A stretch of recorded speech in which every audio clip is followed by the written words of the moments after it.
I'm Jennifer Novak. As an environmental lawyer, I work with clients who either need to negotiate an indemnity agreement or they already have one that defines their legal rights and obligations with respect to an environmental problem.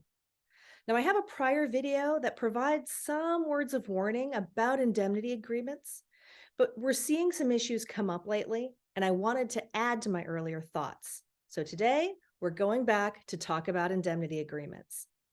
So, what is an indemnity agreement? It's just a form of risk management. One person or one side agrees that they will pay for someone else's costs and liabilities, regardless of who's at fault. Now, there are a lot of benefits. An indemnity agreement can provide legal clarity because it is a binding contract, and it can help people enter into a transaction that would otherwise be way too risky. And because it's legally enforceable, it provides both financial assurances and it can help to reduce financial risk. And this is especially important in the world of environmental law, where we can't predict what's going to happen in the future or what future costs might look like. So, those are some of the benefits of an indemnity agreement. Let's talk about some of the problems. Now, as I said in my prior video, indemnity agreements are great under ideal conditions. But there are some things that can arise that make them less than ideal. So, first, the agreement only works if the side taking on the risk actually performs. That means they have to honor the agreement.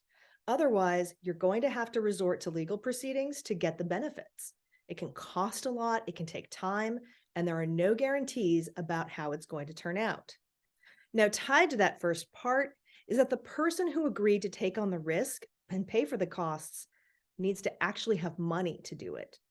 Or else there has to be some sort of sufficient financial assurance or insurance that would kick in. Otherwise, you'll have their agreement that they're willing to shoulder their legal and financial burden, but sorry, they just can't. And in that case, the indemnity agreement isn't worth much. And finally, both sides need to agree on the scope of what's covered. There are a lot of agreements that are ambiguous about how long it's good for, what reasonable costs are, or exactly what is subject to the indemnity agreement. And all of this means extra headaches and extra costs. So there are times where indemnity agreements work well, and times when we need to prepare for possible problems down the road. If you'd like to talk about more good practices when entering into an indemnity agreement, please give us a call.